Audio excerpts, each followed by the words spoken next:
అంటే ఇప్పుడు జూబ్లీహిల్స్ నియోజకవర్గంలో ఉన్న మార్వాడి ఓట్లు మీకు వద్దంటారు. మీకు చేతులెత్తి దండం పెడతాను.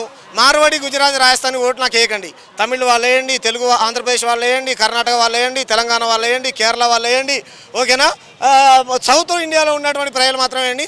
మార్వాడి, గుజరాత్, రాజస్థాన్ నేను చచ్చిపోతున్నా, నాకు నీళ్ళు కూడా పోయకండి. కానీ మా తెలంగాణ వాళ్ళు మీకు నీళ్ళు పోస్తారు, భూ పెడతారు. మా ఇంటికి వస్తే కూడా మేము భూయిస్తాం.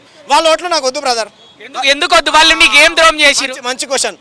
వాళ్ళు ఎందుకు వద్దనంటే ఇక్కడ మనిషిలాగా బతకండి, ఇక్కడ ఈ తెలంగాణ మీది అనేలాగా బతకండి. మా సమ్మక్క సారక్కల జాతరకు రండి, నిలువెత్తు బంగారం జోకించుకోండి, కోడిని కొయ్యండి, మొక్కులు సమర్పించుకోండి, మనిషిలాగా చూడండి. మోండా మార్కెట్లో కనుక తక్కువ కులం అనేటువంటి భావనలు ఏదైతుందో దాన్ని తొలగించుకోండి. తెలంగాణ బిడ్డలందరిది ఒకటే కులం, తెలంగాణ బిడ్డలందరిది ఒకటే ప్రాంతం. మేమంతా సౌత్ ఇండియన్స్. ఈ నార్త్ ఆధిపత్య వాదులంతా ఎలా ఉంటారు? కులవాదులు వాళ్ళు. మేము కులవాదులం కాదు, మేము మూలవాసులం. మేము ఏమంటారు ఇక్కడ దక్షిణాది వాదులం మేము. సో అటువంటి భావన ఉన్న వాళ్ళు మాత్రమే నాకు ఓటేయండి.